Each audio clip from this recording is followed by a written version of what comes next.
जीवन का एकमात्र प्रयोजन हो मेरी ऐसी दशा जैसी तुम धारी है। यदि मैं अयोग्य गति नहीं चाहता हूँ तो अयोग्य कार्य करने बंद कर देना चाहिए। थोड़ा और सरल भाषा में बोलता हूँ, अयोग्य सुनना नहीं चाहता हूँ तो अयोग्य बोलना बंद कर दीजिएगा। हम अयोग्य बोलना बंद नहीं करते हैं, पर सुनना कैसा चाहते हैं? कोई अयोग्य ना बोले, सब मेरे से योग्य ही बोले। समझ में आया? ऐसे ही यदि अयोग्य गति मतलब सिर्फ बात की गति नहीं, मनुष्य की, त्रियंश की, देव की, मेरे जीवन में हर पल जो अवस्था हो रही है वो मेरी नई गति है।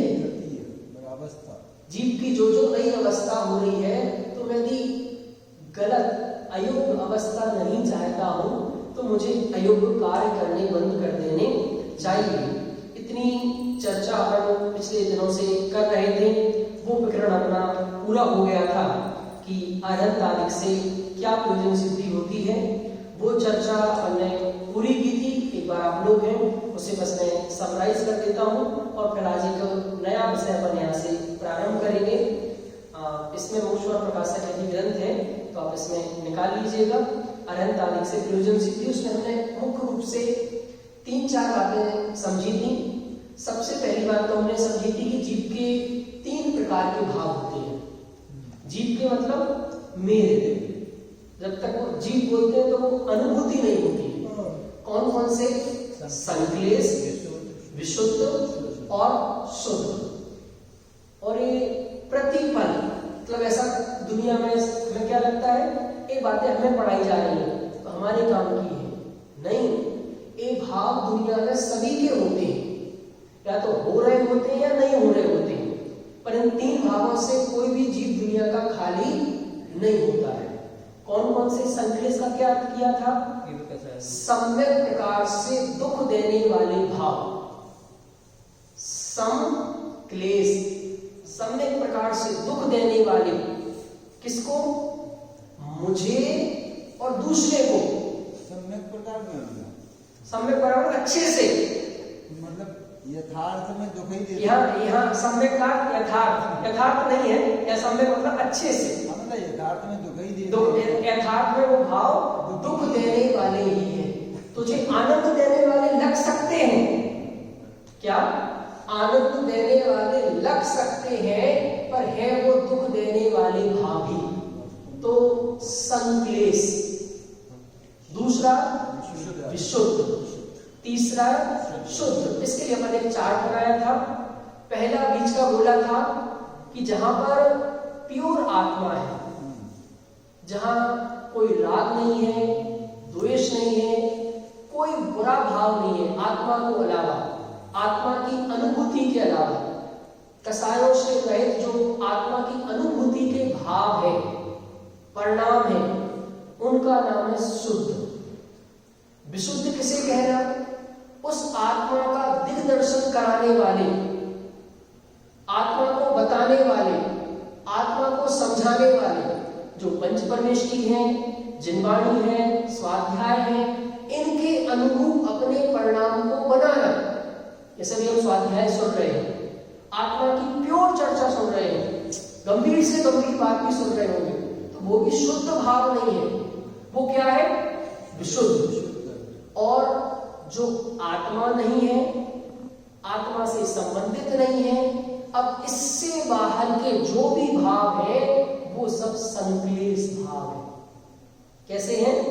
आत्मा और आत्मा से संबंधित इन दोनों चीजों को छोड़ के जो तीसरा खाना है वो सब परिणाम कौन से हैं? संक्लेश।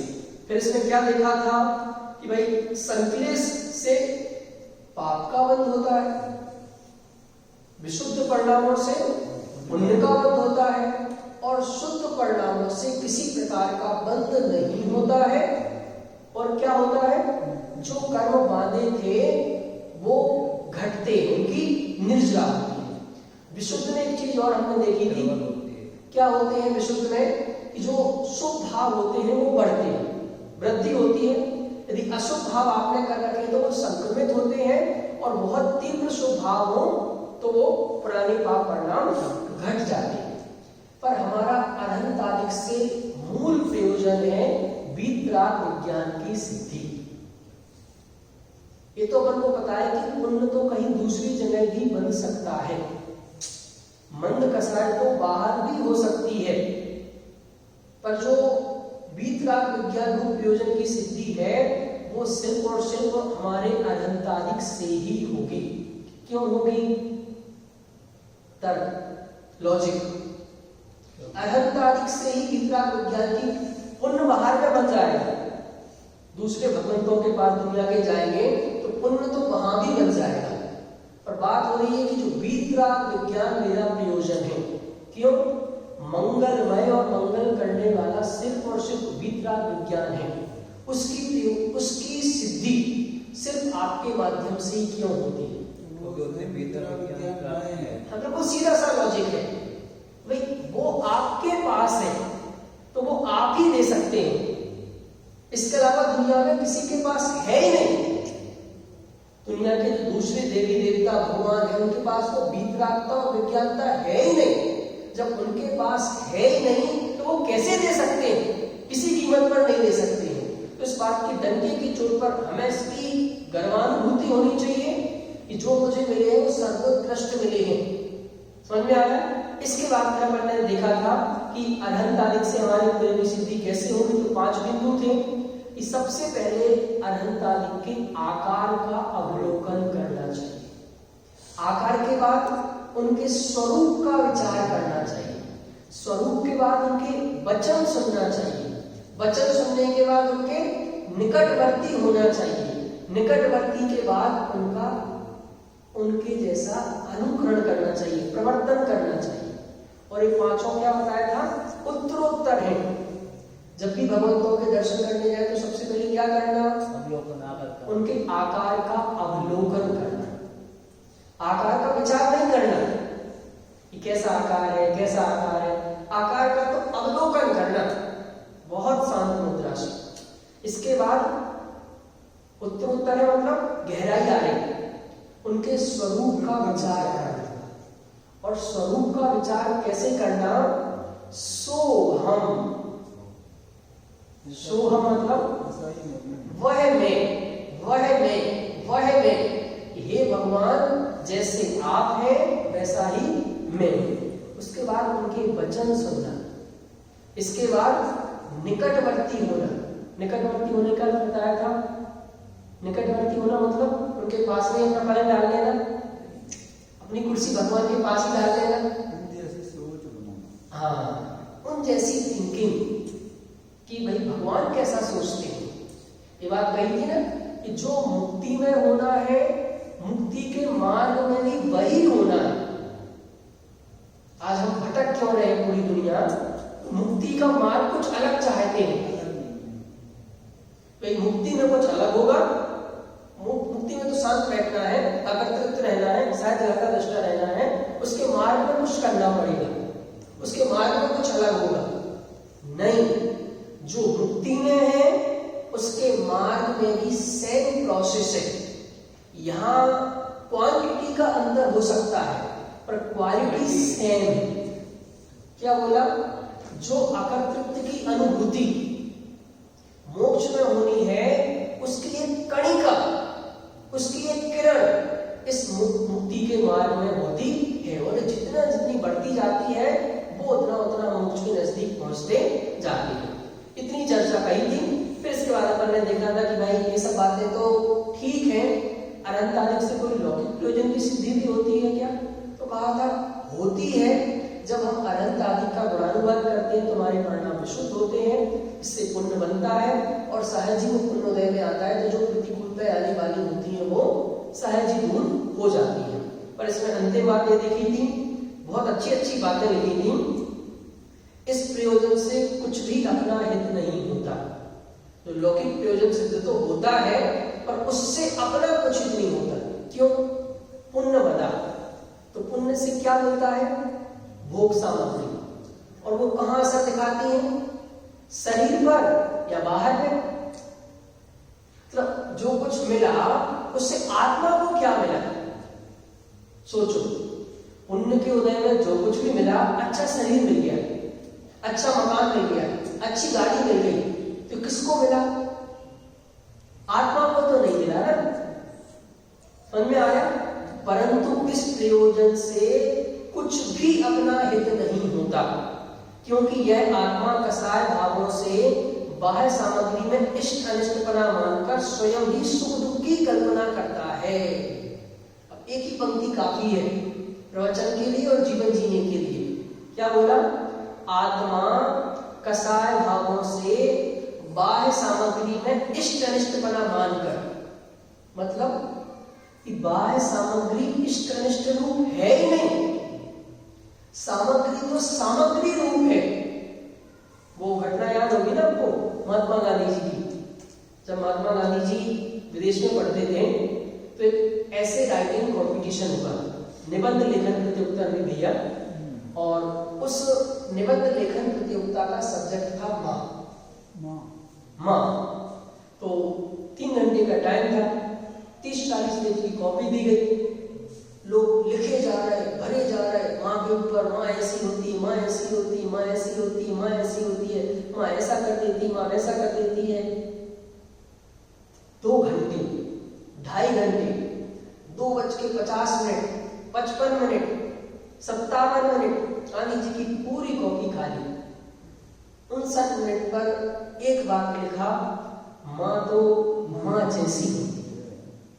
क्या? माँ तो माँ जैसी होती है। और जब रिजल्ट आया तो जिसने 40 पेज 50 पेज, किसी का नंबर नहीं लगा, गांधी जी का नंबर लगा। क्यों?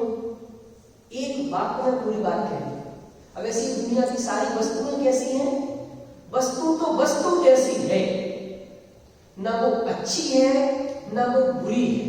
ये जो हम अच्छा मानते हैं ये हमारा मोह, बुरा मानते हैं ये द्वेष। तो वस्तु में ना अच्छा बुरा है ना उसको अच्छा बुरा करना है। किसको ठीक करना है? अपने मोह राग को उसको ठीक करना है। इससे दुखी हो रहे हैं। तो बाह्य सामग्री में इष्ट अनिष्टपना मानकर, तो बाह्य सामग्री इष्ट अनिष्ट है कि तेरी मान्यता इष्ट अनिष्ट है? मान्यता। किसको ठीक करना है? मान्यता। मानकर स्वयं ही सुख दुख की कल्पना करता रहता है। इन सामग्रियों में सुख दुख है ही नहीं, हमने कल्पना कर रखी है। ऐसा मिल गया तो सुख, ऐसा मिल गया तो दुख। कसाय के बिना बाह्य सामग्री कुछ सुख दुख की दाता नहीं है। ये और इंपॉर्टेंट बात, यदि कसाय नहीं है तो बाह्य सामग्री तुझे कुछ भी सुख दुख देने वाली नहीं है। तो इसलिए क्या करो? लिखा ना दादा ने कि कुछ लोग जोड़ने में मस्त हैं तो कुछ छोड़ने में मस्त हैं, पर दोनों को पता ही नहीं कि जोड़ने छोड़ने दोनों में धर्म नहीं है। क्योंकि जो धर्म का संबंध है वो है तेरी कसाय से। कसाय घट रही है, मैं कह रहा हूं मुनि बना किसका नाम है रवि भैया? 3 कसाय चौकड़ी का अभाव, इसका नाम मुनि बना है। तो मुनि बना में मैं तो मुनि की डेफिनेशन ही ऐसी बोलता हूं। किसे कहते हैं मुनि? जो घर में आ गए हैं उन्हें कहते हैं मुनि। दुनिया किसे कहती है? जिनने घर छोड़ दिया। नहीं, हम तो कबहू न निज घर आए, अपने निज घर में आना, इसका नाम है मुनि बना। तो कसाय के बिना बाह्य सामग्री कुछ सुख दुख की दाता नहीं है, तथा कसाय है सो सर्व आकुलतामय है। कसाय कैसी है? सर्व आकुलतामय। अरे वो कसाय मेरी में तो उत्पन्न होती है ना, मेरी तो है, मैं करता हूं और क्रोधादि भाव मेरे कर्म है। कर्ता कर्मधिकार का पहला कलश है ना, एका कर्ता चिदय में कर्म को पादयोमि इत्यज्ञानं समयदविता कर्तृकर्म प्रवृत्तिं ज्ञान ज्योति स्फुरति परमो दात्मात्यंत धीरम साक्षात् कुर्वन् निरुपदि पृथक् स्वयं कि मैं इस पूरी दुनिया में एक करता हूं और एक क्रोध आदि जो कसाय होती हैं ये मेरे कर्म है, कर्म है ना मेरे, मैं करता हूं और एक क्रोध आदि भाव मेरे कर्म है ना, अज्ञान है। ऐसी अज्ञानियों की कर्ता कर्म संबंधी प्रवृत्ति को नाश करती हुई सम्यक ज्ञान ज्योति सुप्रायमान होती है। यदि ये ज्ञान ज्योति हमारे जीवन में प्रकट नहीं हुई तो धर्म की शुरुआत नहीं होगी, इससे धर्म की शुरुआत है।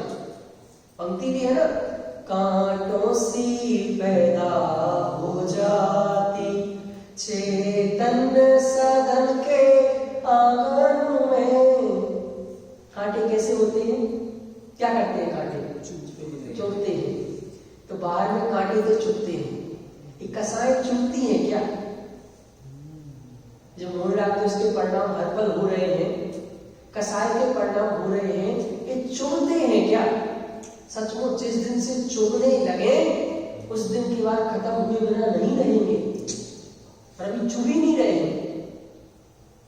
तो कसाय है सो सर्व आकुलतामय है, जो भी आकुलता है वो सिर्फ कसाय के कारण है।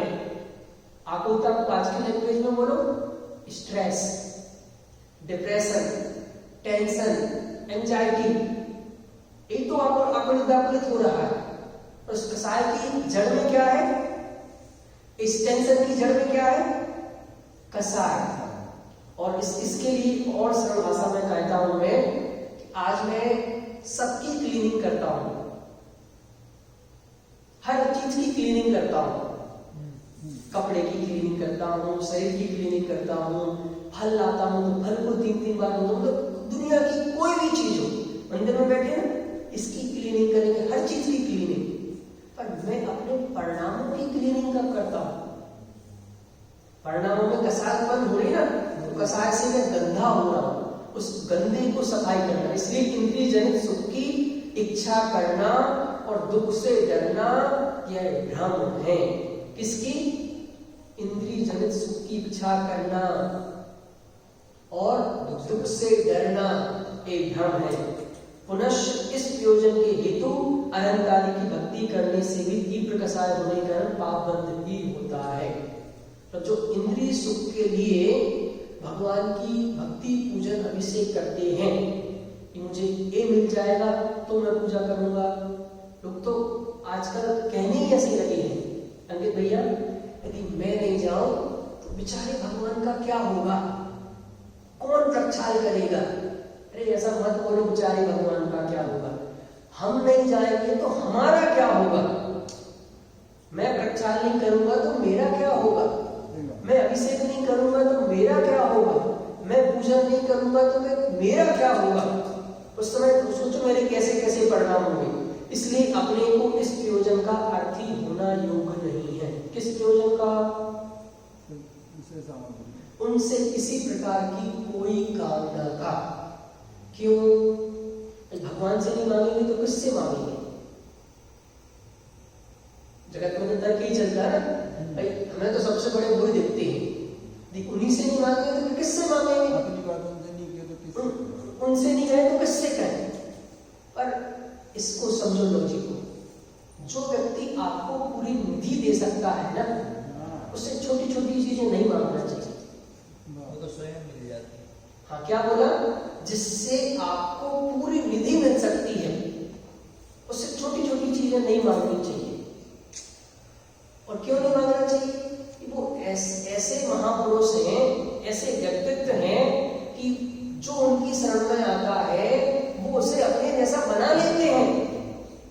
मतलब कल तू खुद देने वाला होने वाला है तो तुझे पावन बने रहना है कि उन जैसे प्रभुता संपन्न बनना है। समझ में आया, तो प्रभु से दूर रहकर प्रभुता कैसे मिलेगी। तो इतनी बात अपने इसके अर्थ में की। अब अपन इसके बाद और भी विषय हैं, पर थोड़ा समय भी है 15-20 मिनट का, तो एक तो इसमें 2 विषय और थे, पर मैं सीधे ही चलना चाहता हूँ। अंतिम में रहस्यपूर्ण चिट्ठी की थोड़ी सी चर्चा अपन करना चाहते हैं।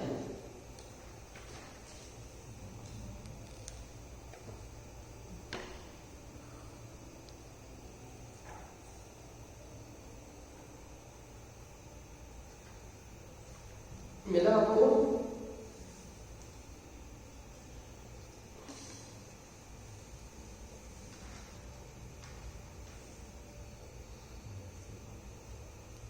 उसके पहले अच्छा टॉपिक है समाधि मरण का, वो चर्चा करते ऊपर अगर समय रहे तो करेंगे।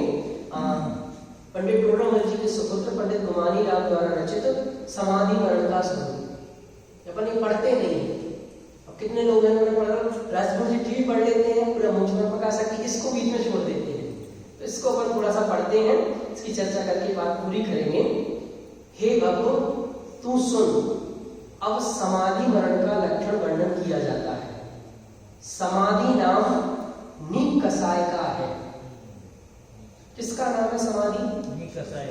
निकसाय मतलब कसाय से रहित परिणाम। कसाय कौन कौन? क्रोध, मान, माया, लोभ। इससे रहित जो परिणाम है उसका नाम है समाधि। शांत परिणामों का है समाधि। किसका नाम है?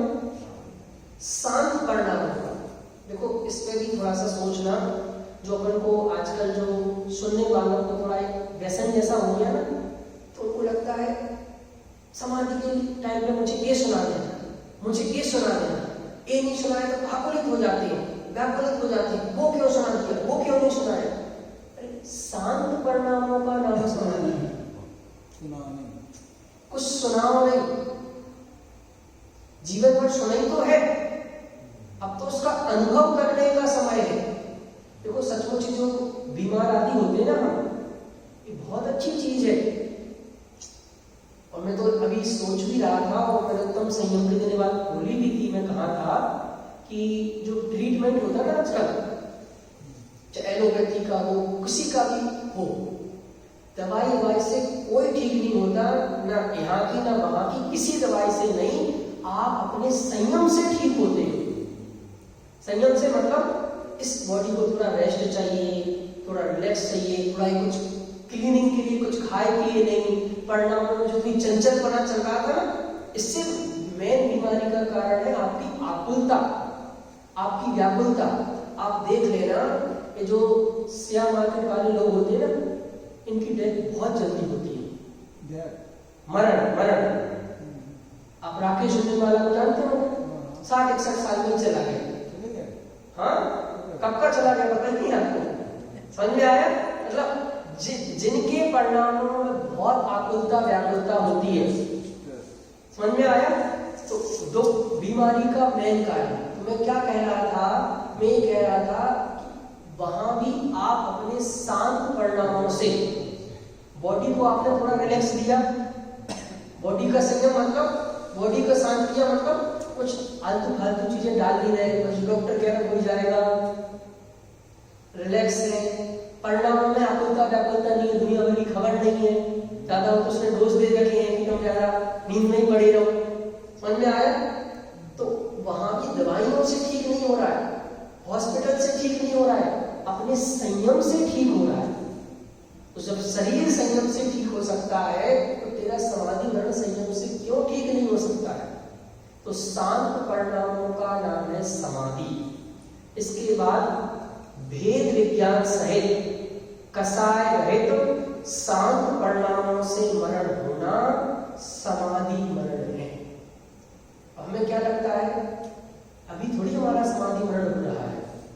देखिएगा आज के जिस दौर में हम जी रहे हैं, इसमें किसी की कोई गारंटी नहीं है कि जो श्वास मैंने अंदर ली वो बाहर आएगी, कोई जरूरी नहीं है। मैं अभी प्रवचन करने आया, उसके पहले मोबाइल खोला, दैनिक भास्कर का ऐप खोला, तो उसमें हमारे राजस्थान के अजमेर की खबर है कि 23 साल की लड़की, ये जो इवेंट का काम होता है इसमें जॉब करती थी, बहुत प्रेशर था काम का, कल रात को सोई थी, सुबह हार्ट अटैक हुआ और डेथ हो गई। तो वर्क लोड के कारण 23 साल की लड़की, कुछ नहीं, हार्ट अटैक से डेथ हो गई। वर्क 23, बस 23 साल की। तो हार्ट अटैक तो 60, 65, 70 वालों को आते हैं, 23, 30 वालों को बहुत आ रहा है। तो किसी का कोई भरोसा नहीं है, तो इसलिए क्या तैयारी रखना? भेद ज्ञान सहित। क्या है भेद ज्ञान? किसका भेद ज्ञान? ये तो बोल दिया हमने। जीव कौन? मैं। मतलब भेद ज्ञान में एक पार्टी मेरी हो और एक पार्टी में पूरी दुनिया खड़ी हो, और पूरी दुनिया में जो कुछ हो रहा है उससे मेरे में रंच मात्र भी असर नहीं पड़ता, क्योंकि मैं जो हूं उसमें कुछ घटता ही बढ़ता नहीं है, उसमें कुछ होता ही नहीं है जो बाहर की दुनिया में हो रहा है। तो भेद ज्ञान सहित कसाय रहित, और ये नियम है, ज्यों ज्यों भेद विज्ञान बढ़ेगा त्यों त्यों कसाय कम होती जाएगी। मतलब कसाय कम करने के लिए अपने कोई अलग से उपाय ही नहीं है। क्या उपाय है? भेद विज्ञान। जैसे जैसे भेद विज्ञान बढ़ेगा कसाय आपकी ऑटोमेटिक कम होती जाएगी। तो क्या करना है? सचमुच भेद विज्ञान नहीं है इसीलिए ही कसाय होती है। क्या बोला? कसाय नाम की कोई वस्तु ही नहीं है वास्तव में। तो कसाय नाम का कोई द्रव्य ही नहीं है। जैसे मैं कहता हूं कि ज्ञान हुआ, तो ज्ञान क्यों हुआ? कि आत्मा में ज्ञान नाम का एक गुण था, तो उसकी पर्याय का नाम है ज्ञान। भेद ज्ञान, सम्यक ज्ञान, केवल ज्ञान, मति ज्ञान, श्रुत ज्ञान, केवल ज्ञान, किसका है परिणाम? ज्ञान। अब मैं कहता हूं कसाय नाम की पर्याय हो रही है, ये कौन से गुण का परिणाम है? विभाव। स्वभाव तो नहीं है ना, कोई कसाय नाम का गुण आत्मा में है ही नहीं, फिर भी 24 घंटे कसाय कसाय हो रही है। हाँ, क्यों हो रही है? वो ज्ञान नहीं है, भेद विज्ञान नहीं है, इसीलिए कसाय होती है। और जितना जितना भेद विज्ञान होता जाता है उतनी उतनी कसाय हमारी क्षीण होती जाती है। शांत परिणामों से मरण होना समाधि मरण है। संचित से समाधि मरण का यही स्वरूप है। विशेष कथन आगे किया जा रहा है। सम्यक ज्ञानी पुरुष का यह सहज स्वभाव ही है कि वह समाधि मरण की ही इच्छा करता है। मतलब जो भी सम्यक ज्ञानी है, यदि कोई अपने आप को ज्ञानी कहता है और समाधि मरण को लेकर कोई तैयारी नहीं है, ना उस बारे में कभी सोचता है, ना उस बारे में कोई बातचीत करना चाहता है, और सोचता है कि नहीं हमारा तो जैसा होना हॉस्पिटलों में तो जैसा भी जो होना वो निपट जाएगी, तो क्या कह रहे हैं? सम्यक ज्ञानी पुरुष का यह सहज स्वभाव ही है कि वह समाधि मरण की ही इच्छा करता है। मैं कहता हूं आप अभी से हेल्थ इंश्योरेंस की प्लानिंग तो करते हैं। टर्म इंश्योरेंस, टर्म इंश्योरेंस मतलब मैं मर जाऊंगा तो मेरे परिवार को इतना इतना पैसा मिल जाए। LIC, मतलब मैं तो प्लानिंग की बात करा रहा हूं कि मतलब उसे मरण का तो है ना सबके। आज घर में देखो जितने भी फैमिली मेंबर है सबका टर्म इंश्योरेंस, सबका हेल्थ इंश्योरेंस, सबका मेडिक्लेम, सबका LIC। क्यों? कि वहां तो हमने लौकिक में तो उसकी चिंता कर ली, पर सिर्फ इतना ही सा जीवन है क्या हमारा 10-20-50 साल का? इसके बाद भी तो जीवन है, ये वाला जीवन भी तो जीवन है। तो सम्यक ज्ञानी पुरुष, मतलब यदि हम अपने आप को ज्ञानी कहते हैं, हम अपने आप को आत्मार्थी कहते हैं, हम अपने आप को मुमुक्षु कहते हैं, तो उसका सहज स्वभाव ही होना चाहिए कि वह समाधि मरण की इच्छा करता हो। किसकी इच्छा करता हो? और आज से ही जिस दिन वो स्थिति परिस्थिति बन जाएगी तब नहीं, तब फिर कुछ नहीं होगा। वो उसकी तैयारी आपको आज से करनी पड़ेगी और दुनिया को पता चल जाना चाहिए कि इनकी प्रवृत्ति कैसी है। सचमुच अपन को लगता है कि नहीं नहीं मैं तो नहीं चाहता था हॉस्पिटल ले जाना, हॉस्पिटल जाना, वो तो मेरे परिवार वाले ले गए, डॉक्टर ने जबरदस्ती करा दी। नहीं, यदि आपकी वृत्ति जीवन भर शुद्ध सात्विक रही है तो परिवार वाले भी जानते हैं, समझते हैं, वो तो और 2 कदम आगे हैं। भाई ने जीवन भर निभाया है तो इनका और अच्छे से निभाएंगे हम। उसकी हमेशा यही भावना रहती है कि अंत में मरण समय निकट आने पर वह इस प्रकार सावधान होता है जिस प्रकार वह सोया हुआ सह सावधान होता है। जिसका कोई पुरुष ललकारे की घेस है, तुम्हारे पर बैरियों की फौज आक्रमण कर रही है, तुम पुरुषार्थ करो, गुफा के बाहर निकलो। जंगल में शेर है, गुफा में बैठा है, सो रहा है, शत्रुओं की सेना आ गई है, तो क्या करेगा? सोते ही रहेगा, कल करता रहेगा। अरे कब से कल कल कल कल करते आए हो तुम, रागों की हवेली में रहते आए हो तुम। जब तक बैरियों का समूह दूर है तब तक तुम तैयार हो जाओ और बैरियों की फौज को जीत लो। पता नहीं कब आने वाली है, साजिशें चल रही हैं। अभी कोरोना पूरा हुआ नहीं, कोविड पूरा हुआ नहीं, दूसरा कौन सा वायरस लाया जाना है उसकी पूरी प्लानिंग हो गई है।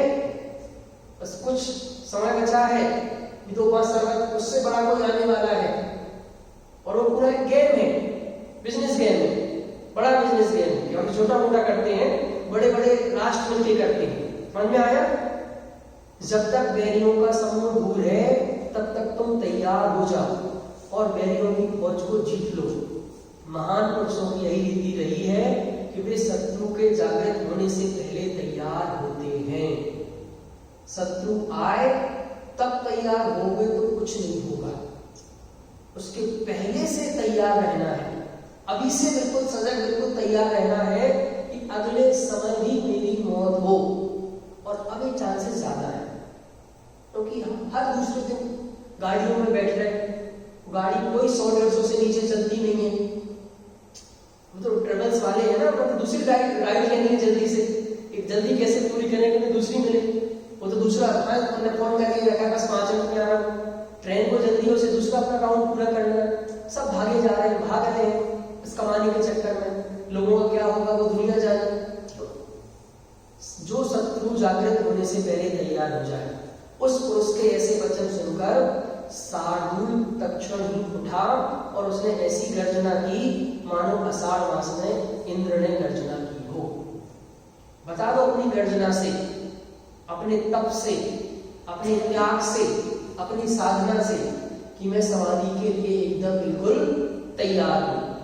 मृत्यु को निकट जानकर सम्यक ज्ञानी पुरुष सिंह की तरह सावधान होता है और कायर होने को दूर से ही छोड़ता है।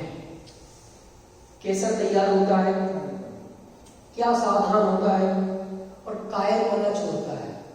कायर बना क्या है?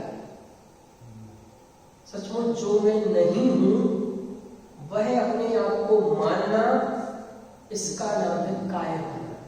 और जो मेरी असली प्रभुता थी उसे भूल जाना, इसका नाम है कायर बना।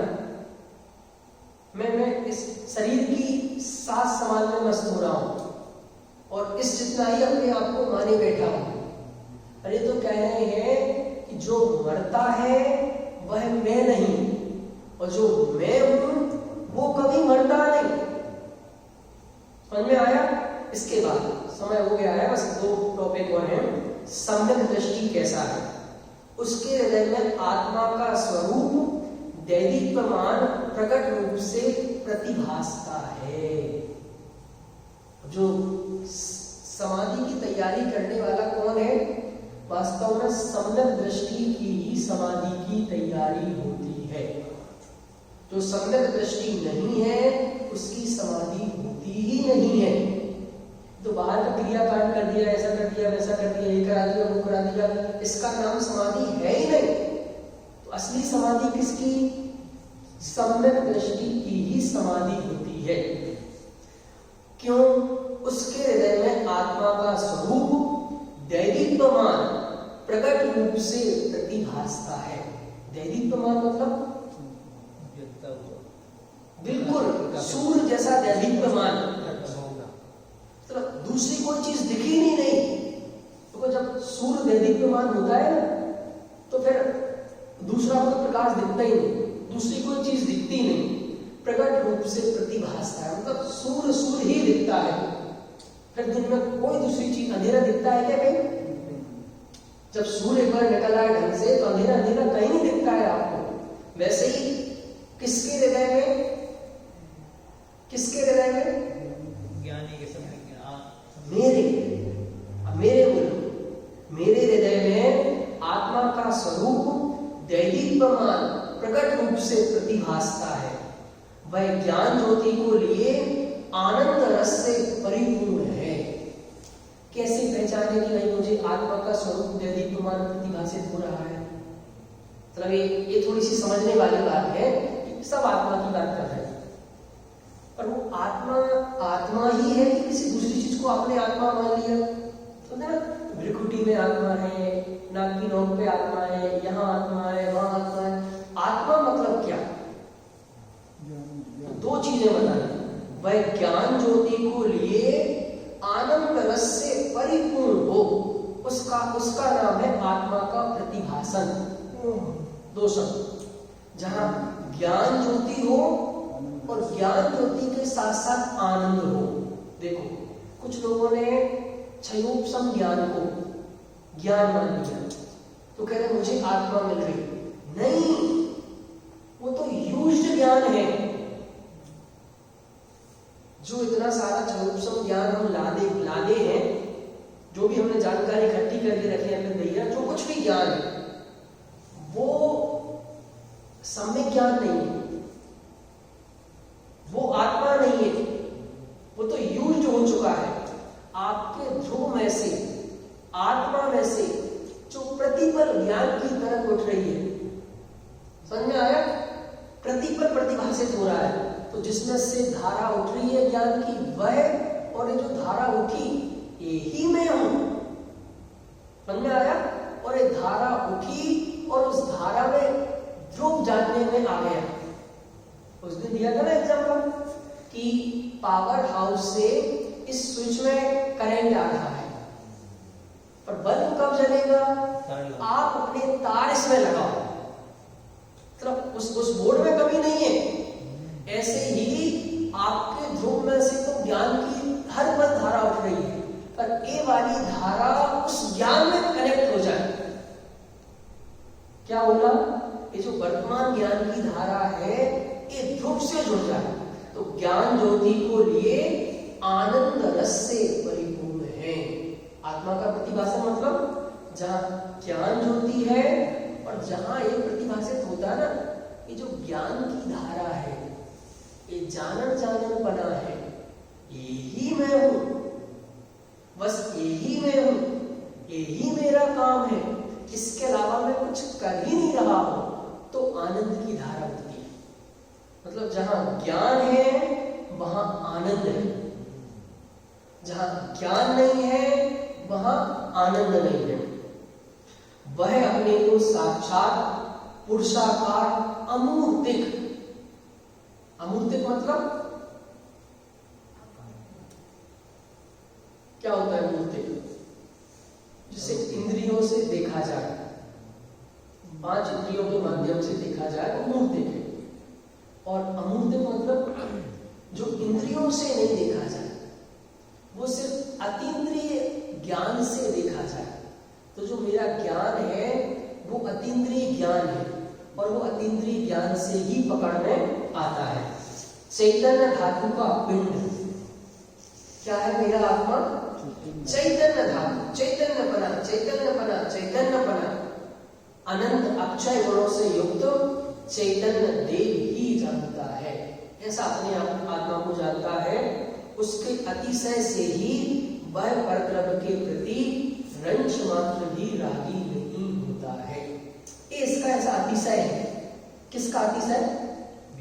मेरा ऐसा अतिशय है। एक बार इसकी लगन लगी तो फिर रंच मात्र भी राग नहीं होता। एक टॉपिक और बस पढ़ लेते हैं, सम्यक दृष्टि रागी क्यों नहीं होता। 2 लाइनें और हैं।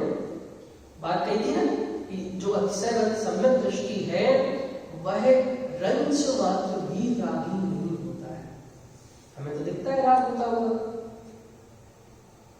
सम्यक दृष्टि जी को भी राग होता दिखता है पर होता नहीं। होना मतलब क्या है? होना मतलब राग में सुख बुद्धि मानना, राग को अपने रूप मानना, राग को अपना स्वरूप मानना, राग को अच्छा मानना।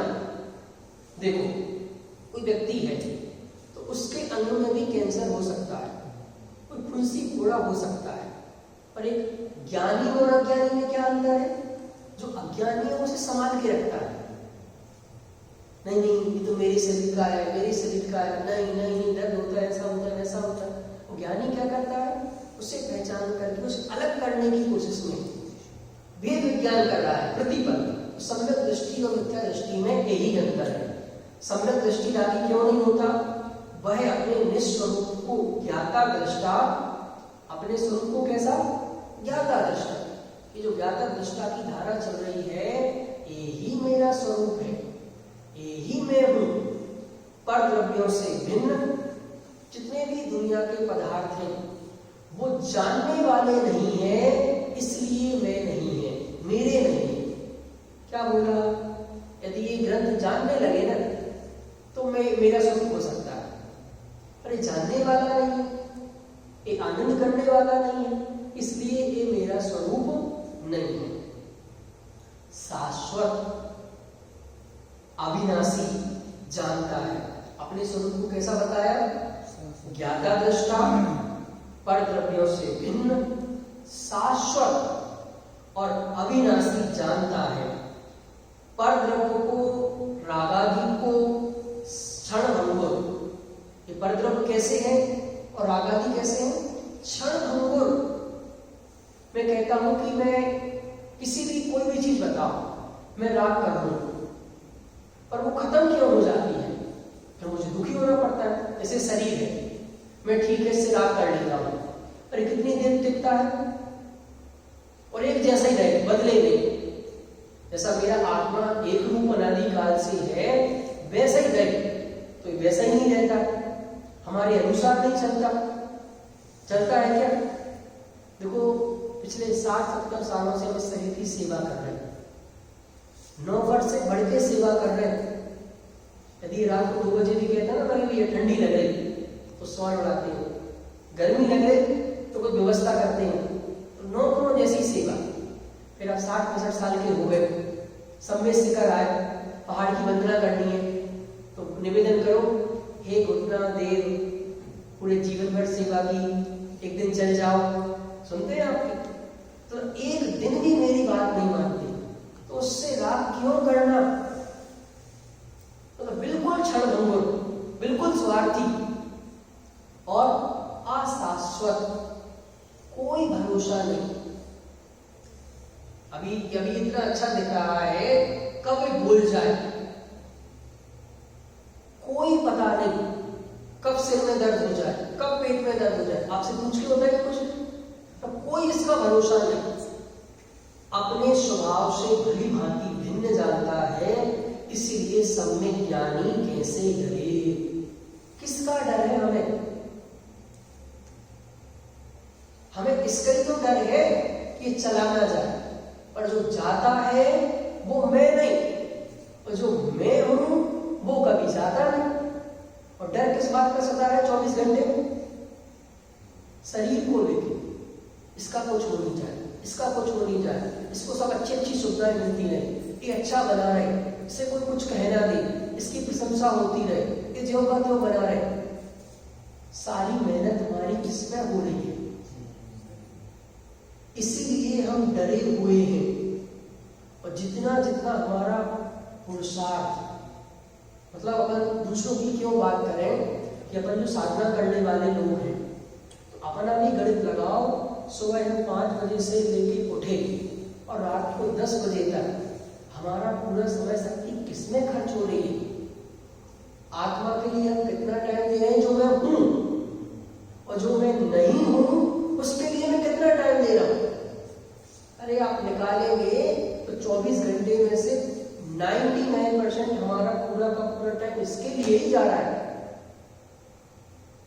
कमाई कर रहे हैं, आत्मा को जरूरत है कमाई की,